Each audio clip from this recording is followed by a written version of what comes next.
Hi everyone and welcome. It's Kira Garfolo with MAT-120 at Greenville Tech. Today we're going to talk about sections 3.1 and 3.2, which are measures of central tendency and measures of dispersion. So first we're going to start with section 3.1, talking about measures of central tendency. And what do we mean by central tendency? Well, central tendency means the center or the typical values for the distribution. Typically, if we're going to describe a distribution, we're going to describe three things. We're going to describe the shape, which we talked about in chapter 2. We're talking about if it's symmetric, if it's skewed left, skewed right, etc. We're going to talk about the center, which is what we're going to do in this section. And we're going to talk about the spread, which is what we're going to do in the next section. Just as a heads up, many sources, especially in the media, will often use the word average quite liberally. They'll talk about average just meaning the typical value.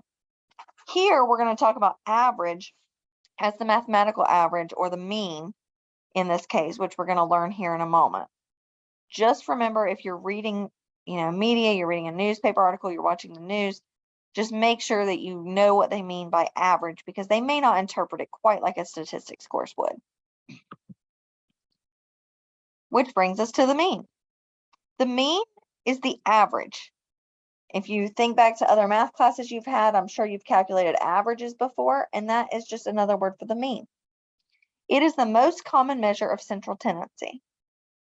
Now, it's important to note, especially if you've taken other advanced math courses, that there are different types of means in mathematics. But for this class, we're going to use the word mean to imply arithmetic mean. Okay, we're not talking about geometric mean or weighted mean or any of that. We're just talking about the plain old average. Now, before we get into the actual formula, I want to warn you about the notation. Remember that statistics are from samples and parameters are calculated from populations. The notation will often vary. For the mean, X bar is our sample mean. So X bar here is the little x with a bar on top. Mu is our population mean. Remember I told you that sometimes when we have statistics, we have lower cases, and most often when we have parameters, we have upper cases or Greek letters. This is a Greek letter. If you find yourself typing these in, I don't know, a test or some other thing, you are absolutely welcome to just simply type X bar or to type mu, or you can even use the letter U because I will know what you're talking about. There are ways to get symbols for either of these in Word and in the Blackboard processor, but they're kind of a pain in the rear to deal with. Similarly, we already saw it a little bit when talking about sampling, but little n is the sample size and big N is our population size. Both of these are going to come up as we talk about the formulas. Also, if you're new to sigma notation, don't be intimidated by what you're going to see. This weird little letter here, looks like an E, is a sigma. It's an uppercase sigma. And it simply means that you're going to add everything inside of it. So if we have sigma x, that means we're just going to add the x values. Sometimes we'll see something like xi. So we'll have x1, x2, and so on. This is index notation. X1 means the first x, x2 means the second x, and so on. To make our sigma notation actually formal and mathematically correct, we can actually write that we want to start from I equals 1 to n of xi. And this means add x's starting at the first and going all the way through n, which is usually our max. Okay, so it's really just a fancy way to say, hey, add all of your x values. So looking at our formulas for the mean, let's talk about the population mean first. Remember that we have mu here. We have that Greek letter because it's the population mean. It's a parameter. We have sigma xi over n. Remember that sigma xi means that we're going to add all the x values Then we're going to divide by n. In plain English, add all of your numbers, get that sum, and then divide it by how many you have. Let's look at an example. We measure the weight of all current foster greyhounds with Greyhound Crossroads. All usually means we're dealing with a population, okay? And we get 58, 67, 71, 52, 60, 78, 62, 59, and 63. For the population mean weight, we can calculate, oops, hold on, let me pull a calculator up for us. We're going to add all of the values and divide by how many we have. So if we add all of these, remember we're dealing with mu here. If we add all of these at the top, we can put a little add sign everywhere. And then notice that we have 1, 2, 3, 4, 5, 6, 7, 8, 9. Add them all and divide by 9. That's going to give us our mean. So if we pull up our calculator, yes, I'm still using the trial because I've yet to get my license from another faculty member. We can simply plug this into our calculator. We start at 58. So 58 plus 67 plus 71 plus 52 plus 60 plus 78 plus 62 plus 59 plus 63 and divide it by 9. And that's going to give us roughly 63.3.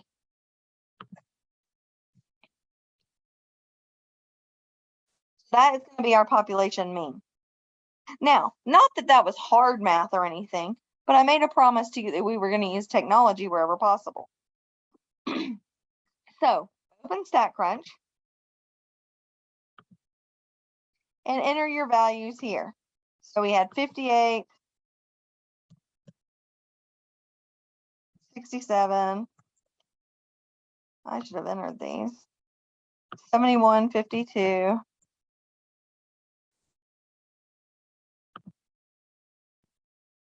60, and 78, 62, 59, and 63. Now, you can leave it as that. If you wanted to name it here, you could name it weights or anything else.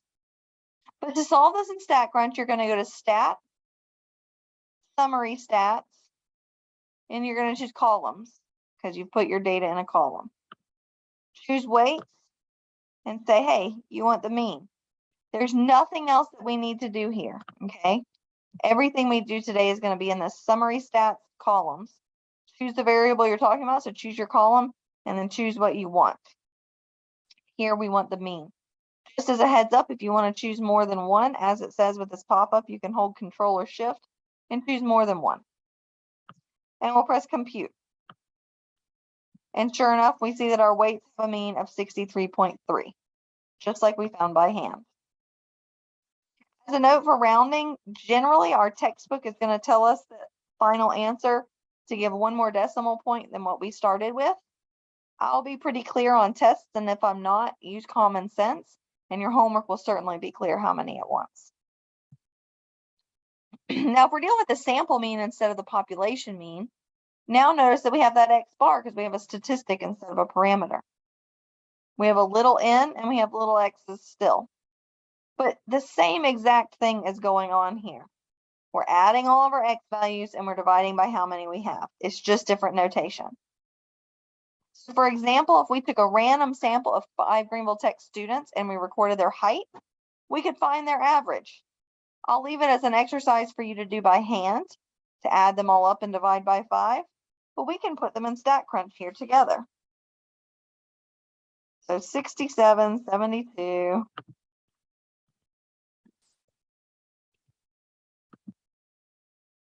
62, 64, and 59.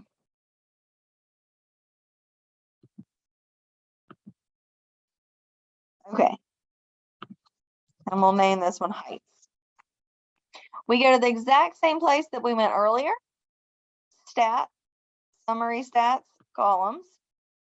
Okay, now we're dealing with heights, but we still want the mean. And we press compute. And it tells us here that our mean is 64.8 inches. So we get 64.8.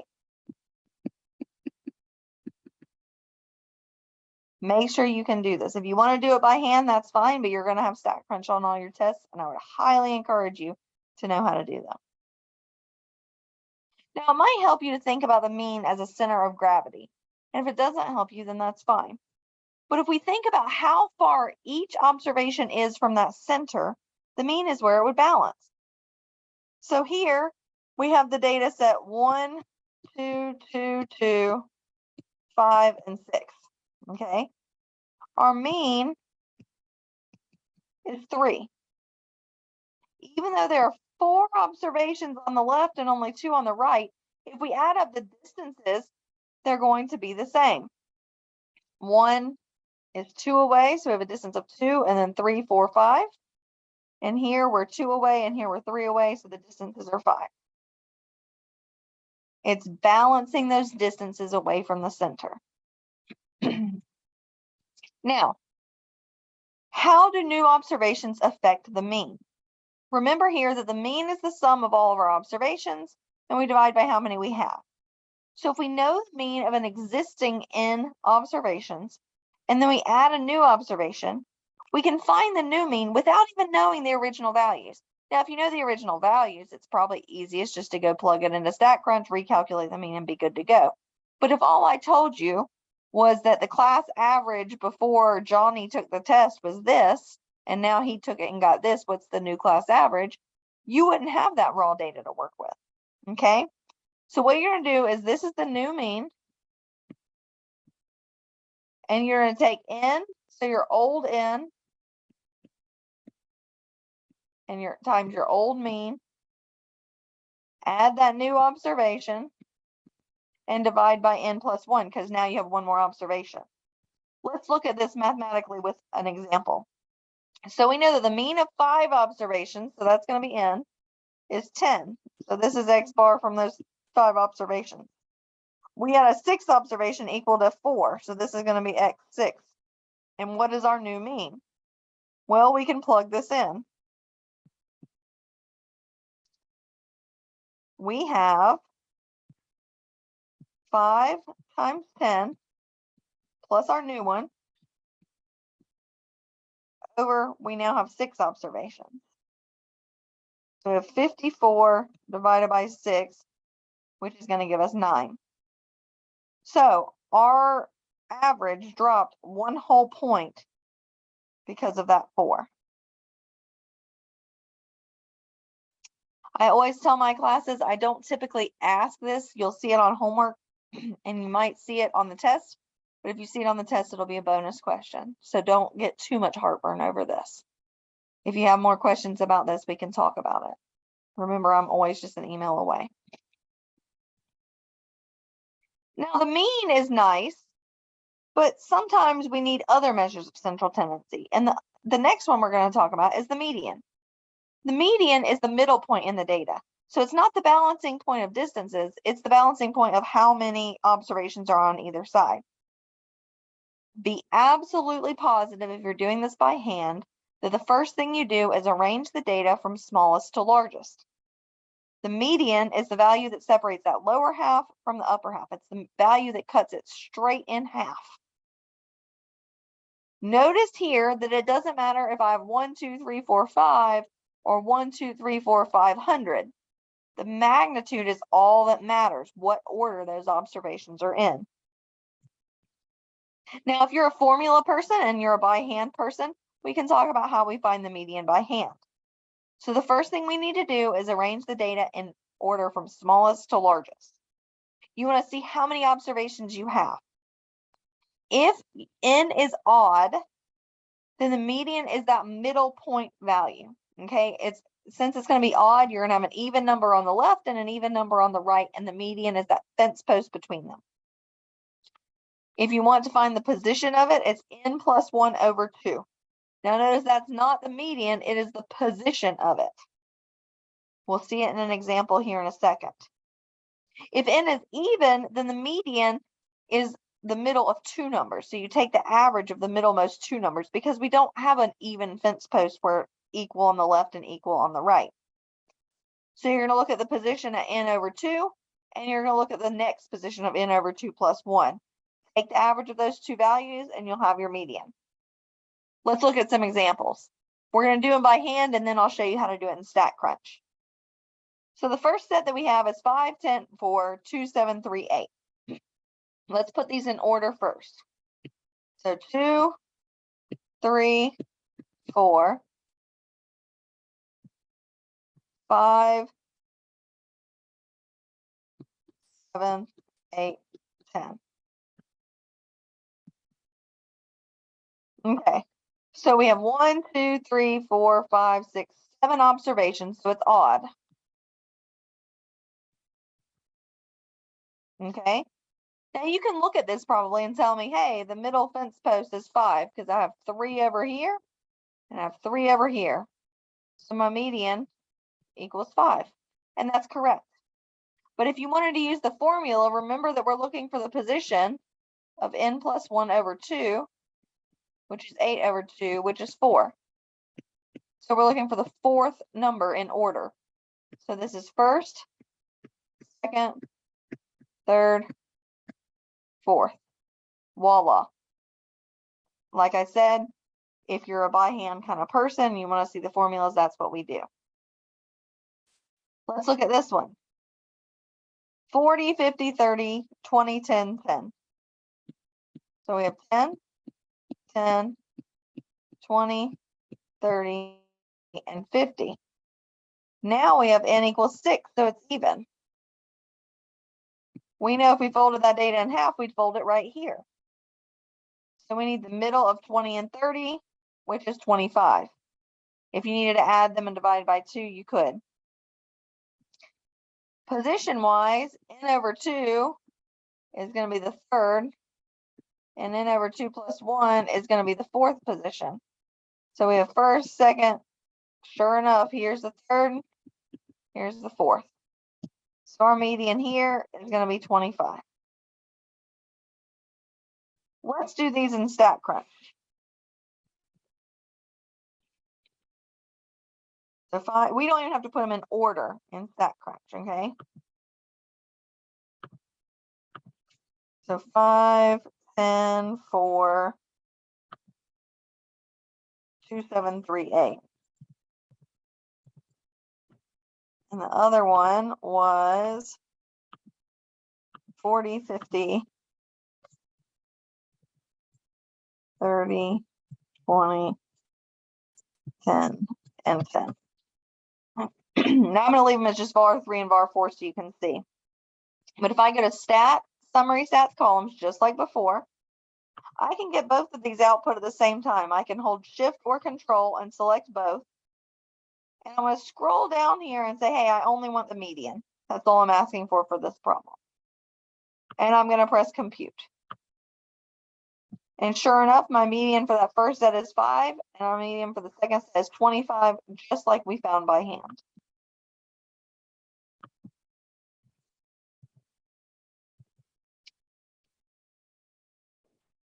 Now, it's important in statistics to discuss something called resistance. And we say that a statistic is resistant if extreme values, which we'll later call outliers, don't substantially affect its value. So let's think about the data set 1, 2, 3, 4, 5, 6, 7. We can easily calculate in StatCrunch or otherwise that the mean is 4 and the median is also 4. But now let's say there's a typo, or maybe it's even a real value. And now our data is 1, 2, 3, 4, 5, 6, 70. Well, now our median is still 4. It stayed the same, but our mean shot up to 13. 13 isn't really a typical value here, right? It's way up here between these last values. So which of these two do you think is resistant? The mean or the median? You would be correct if you said the median. The median is resistant because those extreme values don't usually affect its value. Remember that the order is all that matters, the median. On the mean, on the other hand, we get a situation where the mean gets pulled towards those extreme values. Notice that the mean got pulled upwards here when we had that very large value. What does that mean for skewed distributions? No pun intended. Since the mean is not resistant, those extreme values in those tails are going to pull the mean towards the tail. So if you look here at this left skewed, right? Our median is here, closer to the middle, but the mean gets pulled to the left because it goes towards the tail. And in a right skewed, we see the same situation. The mean gets pulled to the right where that tail is. Now, if they're perfectly symmetric, the mean is equal to the median, okay? If they're perfectly symmetric. What one do we want to use? Well, generally, if you have a skewed distribution or you have those extreme values or outliers, then we want to report the median. This is because the median is more likely to give us a more typical value for that distribution. Okay, we're not going to get it pulled way in the direction of those outliers. Now, if we have symmetric distributions, we want to report the mean. I understand that I just told you that the mean and the median are equal in those symmetric distributions. However, why do we use the mean? Well, the mean has a lot more statistical properties. We'll see some in this course and a lot more if you were to continue with more advanced statistics. But basically, without getting into theoretical discussion, the mean plays a lot nicer in some of our theoretical statistics. So if we can use the mean, we want to. But if we have that skew or those extreme values that are going to taint the mean, then we want to use the median. Now, the last measure of central tendency that we'll talk about here is the mode. And the mode is everybody's favorite because it's the simplest and it's the easiest measure of central tendency. All the mode is it's the most common observation. In a data set, you could have no mode where nothing's repeated. You could have one mode where only one value repeats the most frequently. Or you could have multiple modes where multiple values repeat the most frequently. On a graph, the mode is going to be your peak. So if we go way back here, here's the mode here. It's still the peak on a symmetric, and there's the mode there. It's right at that very peak, okay? One mode here and this one on the left, two mode and the camel humps on the right. Now, the cool thing is that unlike the mean and the median, oh, my version of PowerPoint must have updated. Unlike the mean and the median, you can use the mode for qualitative data. It doesn't make sense to take the average eye color, right?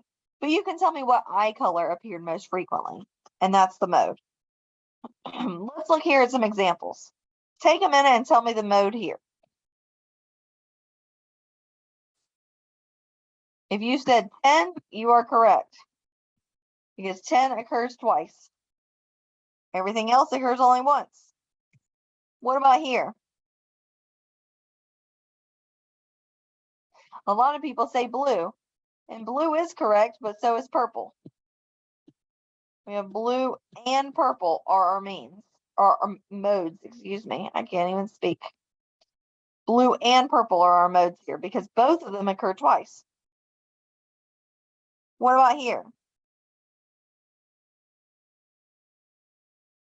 Here we have no mode because nothing is repeating, okay? And what about here?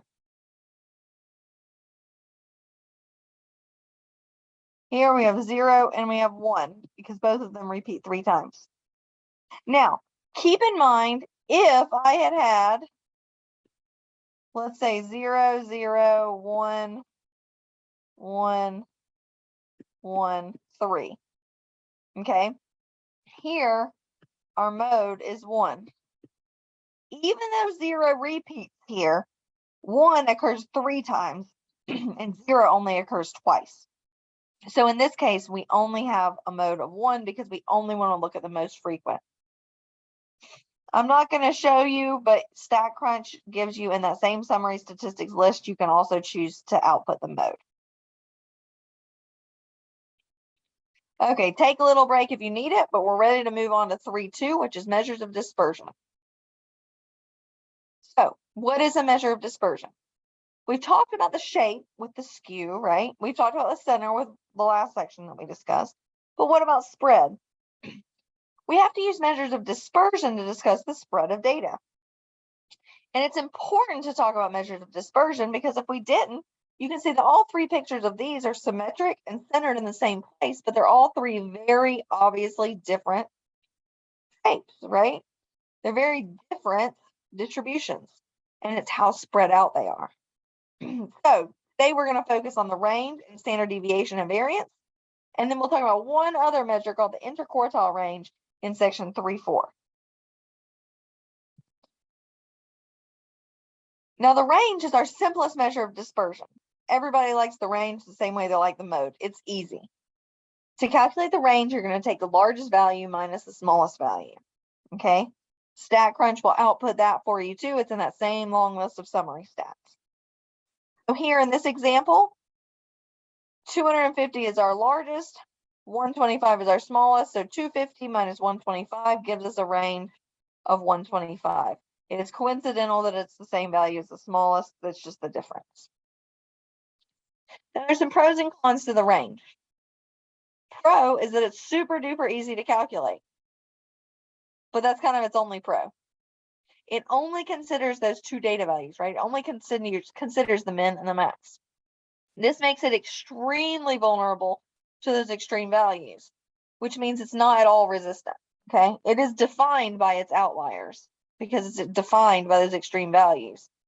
So those extreme values very much have an effect on the range, so it is not resistant at all. Now,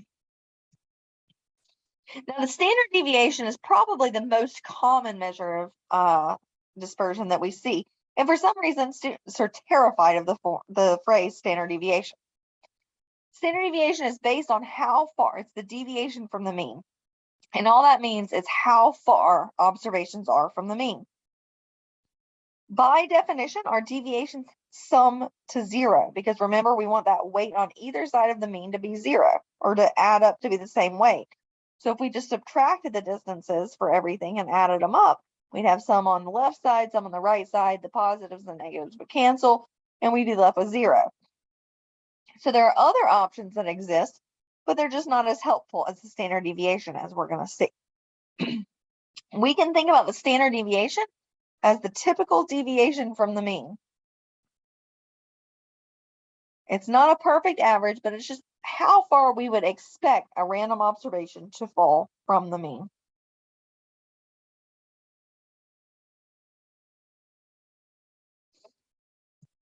Now, the formulas for standard deviation are scary. But in plain English, you're going to find the deviations from the mean for each value.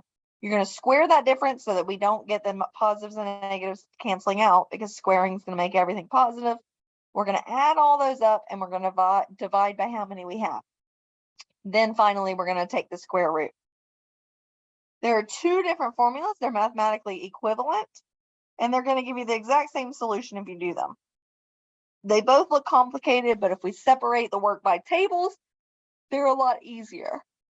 Now, I'm going to show you how to calculate the standard deviation by hand. I will never ever ask you in this class to calculate it.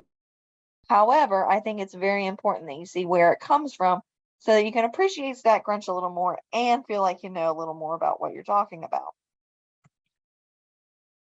So these tables make our life easier, and I'll show it to you in just a minute. Let's look at an example. Let's say that we're dealing with a population of size n equals 5. We're going to find the standard deviation with both formulas, and then we're going to use StatCrunch.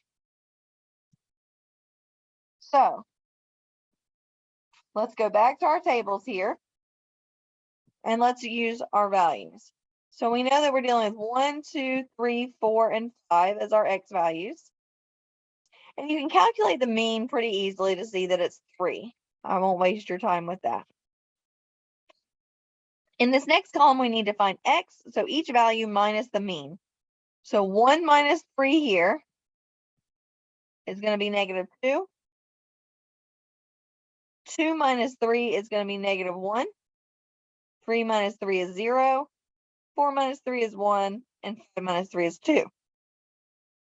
And in our final column, we square those values. So negative 2 squared is 4. Negative 1 squared is 1. 0, 1, and 4.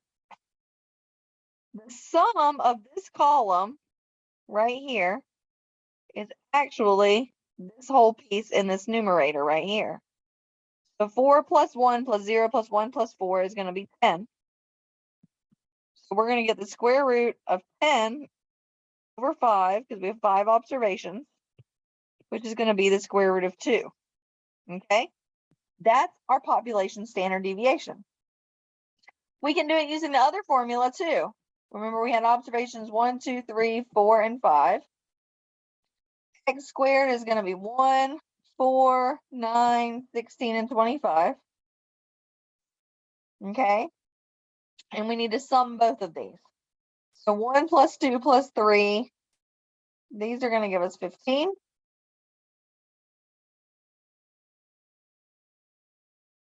And this is going to give us 1 plus 4 is 5, 14, 30, 55.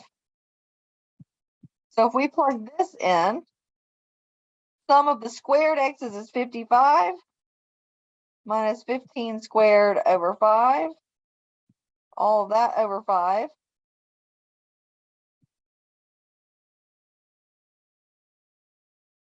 So we're going to get the square root of 55 minus 15 squared. Let me check my calculator real quick.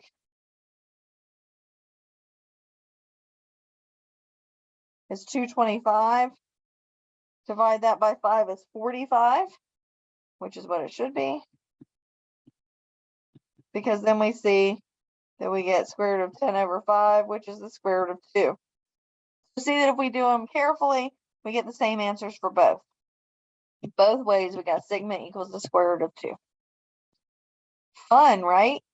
Again, I'm never going to ask you to do this by hand. I'll show you how to do it in StatCrunch in just a minute.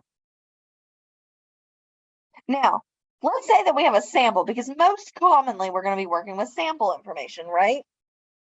The sample standard deviation is almost identical, except now we have some different notation, okay? Now we're dealing with X bar. Now instead of sigma, we're dealing with that S. But there's a big difference calculation-wise.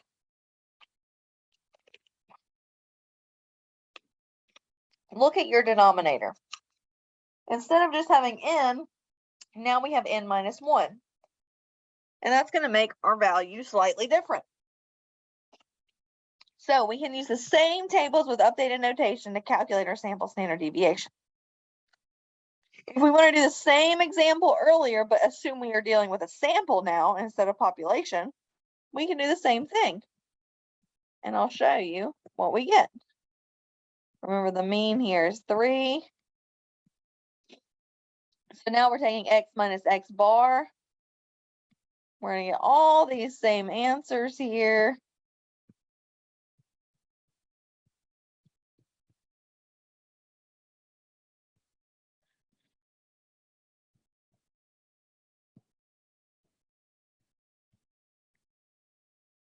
And if we add these up, we get 10. It's a bad sigma. But now we have the square root of 10 over n minus 1, where we have n equals 5. So n minus 1 has to be 4. So that's going to be the square root of 2.5. Okay? Here, we can do the exact same thing. We're going to get the square root of, oh, what was this? 3, 6, 15, and this was 55. So we're going to get the square root of 55 minus 225. over 5. Notice this is still in. All over 4, which is going to give us the square root of 55 minus 45 over 4. The only thing that changes is that denominator is now 4 instead of 5. So we still get the square root of 10 over 4, which is the square root of 2.5. Okay. Now before, so now we have S equals the square root of 2.5. Remember that we had sigma was the square root of 2. The square root of 2.5 is slightly bigger than the square root of 2. And you might ask yourself, well, why do we have that difference? And really, without getting into a theoretical statistics discussion, I'll just tell you it's because we're guessing at the mean here, right? When we have population information, we know the actual mean. So we can find the actual standard deviation. In sample information, we're guessing at the mean, right? We're taking our sample mean and we're guessing at the population mean with it. And so we have to pay a penalty in the form of, it's called a degree of freedom, okay? That -1 right here is that penalty or that adjustment for not having all the full data. And what it's going to do is dividing by a smaller number gives us a larger answer overall. So we're going to end up with a slightly larger value for sample standard deviation than for population standard deviation. Now let's look at StatCrunch.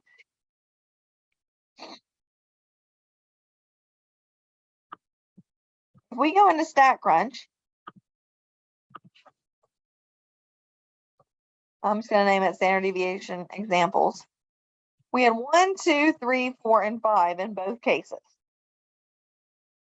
Now we go to summary stats again. We choose our variable.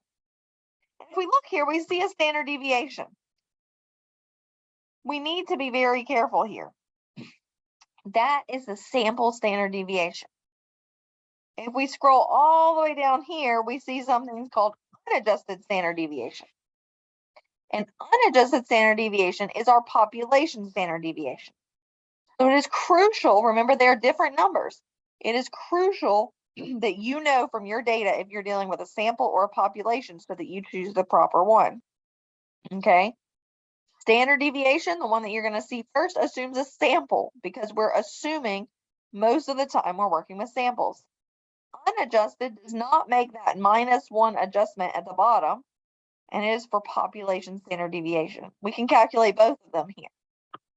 Here we see our sample standard deviation is 1.58, and our population is 1.414. That's the square root of 2. This is the square root of 2.5, just like we found by hand. Now, if you can do what I just did in StatCrunch, you don't ever have to worry about what we did by hand. As long as you know whether to choose standard deviation or unadjusted, you'll be good. Okay. Now, if you were going to do these by hand, you have to be very careful with intermediate calculations. Not a deal if you're doing StatCrunch, which I highly encourage. So what seems like maybe a little bit of common sense is that if you have large deviations from the mean, you're going to have large standard deviation. Okay, so all things equal, if one class takes a test and another class takes a test, the one that has the more spread out values is going to have a larger standard deviation. Standard deviation uses the mean in its calculation. And remember that the mean is not resistant. So the standard deviation is also not resistant. And remember that there's a discussion on the n-1 denominator, that we have that penalty of that degree of freedom. Now, if two samples or populations are measured in the same units and they're relatively on the same scale, it's okay to directly compare standard deviations. So let's say that your section and another section of statistics take the same test and I compare scores. If I compare standard deviations between the two classes, then that makes sense, okay? But it doesn't make sense if I'm comparing the weight of elephants at birth to the weight of humans at birth, right? The standard deviation is going to be much lower for a human weight because ours can't fluctuate, right? They're plus or minus a few pounds. Whereas baby elephants, I don't even know what they weigh to start with, but they have a much wider variety there because they start so much bigger. So it doesn't make sense in that case to compare standard deviations directly. Instead, if we're not in the same units or if we're not on the same scale, we can standardize our spread measurement with the coefficient of variation. And the coefficient of variation is simply the standard deviation divided by the mean. So it's going to standardize it there based on the mean, and then you can compare directly. So just like if we were comparing babies born in Europe in kilograms to babies born here in pounds and ounces, we can't compare those standard deviations directly if they're not in the same units, so we could simply use the coefficient of variation. Now the variance is another measure of of dispersion. The variance is simply the square of the standard deviation. So in our by hand calculations, everything before we took the square root is going to be the variance. So it's going to be 2 in that population case or 2.5 in that sample case in our example. If we know the standard deviation, we can find the variance because we just square it. If we know the variance, we can find the standard deviation because we just take the square root of it. Okay? That's the only, I guess I could ask you to do that by hand. The units for variance are squared, which makes interpretation difficult. If I said, yeah, your test scores had about a spread of, I don't know, 45 square points, that doesn't make a whole lot of sense, right? So when we unsquare it, though, that's what we do when we take the standard deviation, and it makes it a lot more interpretable. Variance is very important, though, in inferential statistics. Remember, I told you that the mean behaves better than the median with statistical theory calculations, and the same applies with variance. It's an important measurement. StatCrunch does do the variance for us the same way it does the standard deviation for us. But remember, we have to make that choice between sample and population. We don't have to do that with the mean, okay? Remember that the mean is calculated the exact same way, no matter if we're dealing with a sample or if we're dealing with population. It's on you to decide if it's X bar or mu. So the calculation numerically is the same. You're going to add everything up and divide by how many you have. Standard deviation and variance, for that matter, have that whole denominator situation that you have n or you have n minus 1. So in StatCrunch, make sure that you choose standard deviation for sample standard deviation and unadjusted standard deviation for population standard deviation.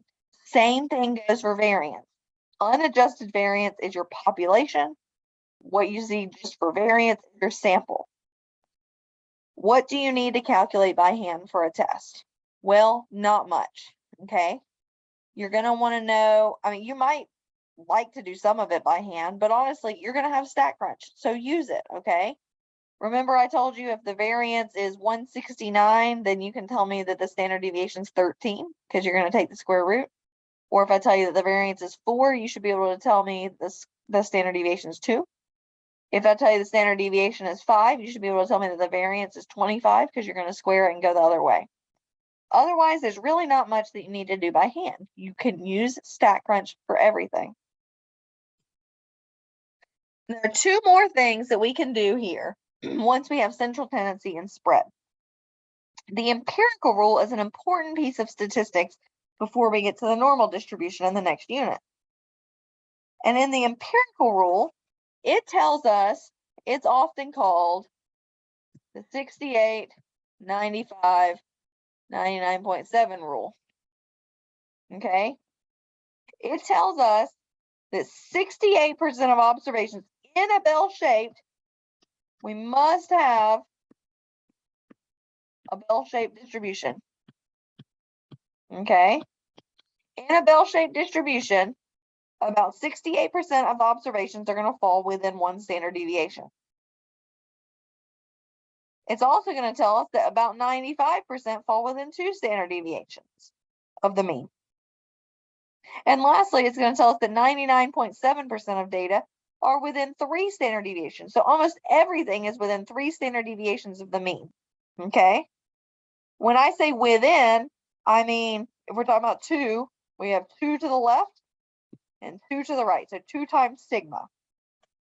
Let's consider an example. We have a bell-shaped distribution with a mean of 150 and a standard deviation of 15. The first thing I like to do here is draw what I have, okay? I have a bell-shaped distribution, and I know that my mean is 150. And then I can go up in standard deviation. So 165, 180, 195. This is 1 sigma, this is 2 sigma, and this is 3 sigma above. I can do the same thing. 135 is 1 sigma below. 120 is 2 sigmas below. And 105 is 3 sigmas below. Okay.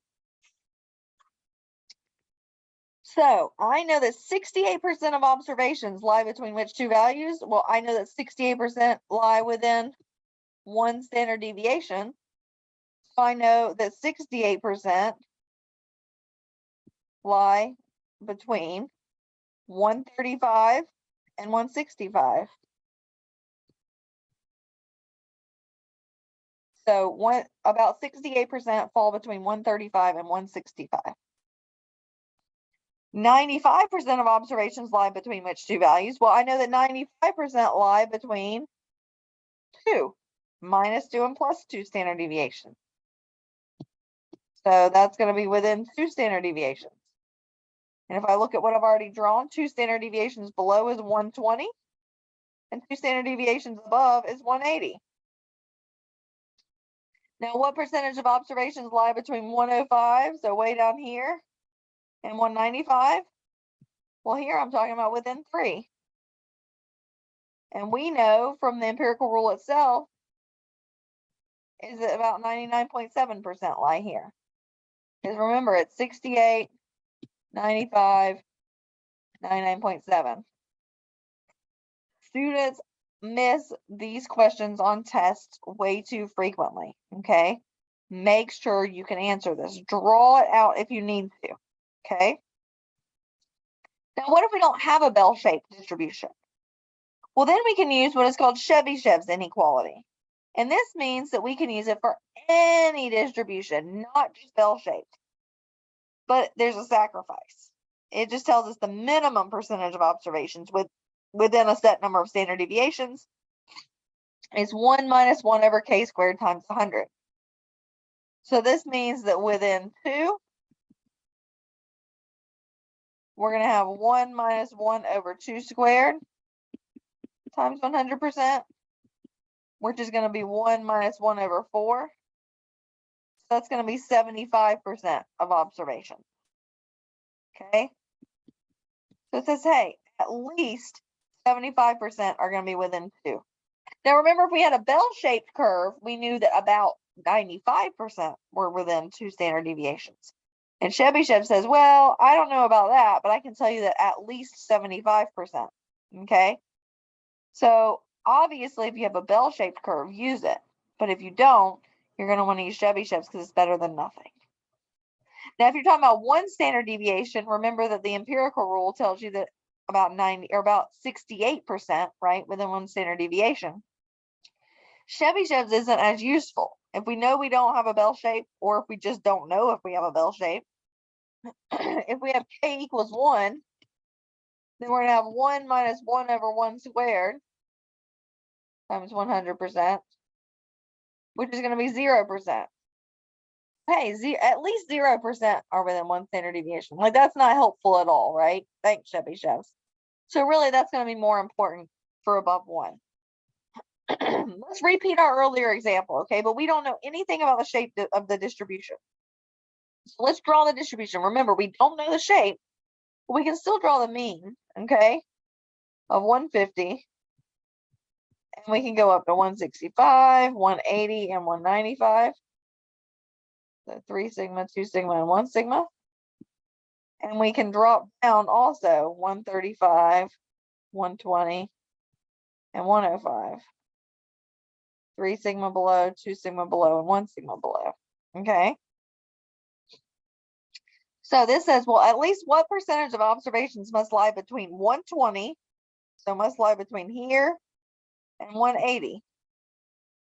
Well, here we're asking within 2 standard deviations. Okay. And we know the k equals 2.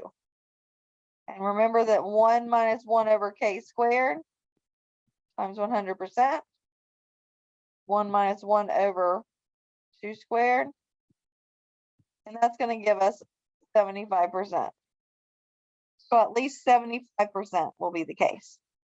If we had wanted to know between 105 and 195, then we have k equals 3. So we have 1 minus 1 over 3 squared times 100%, which would be 1 minus 1/9, which I believe is somewhere around 88 or 89%. Which, remember, in the empirical rule, it tells us, hey, about 99.7 if it's bell-shaped. And Chebyshev says, hey, it's at least 88.9%, okay? Obviously, there's a trade-off. If you know it's bell-shaped, use empirical. But if you don't, or you know it's not bell-shaped, Chebyshev's is better than nothing. So empirical rule versus Chebyshev. Remember, the empirical rule requires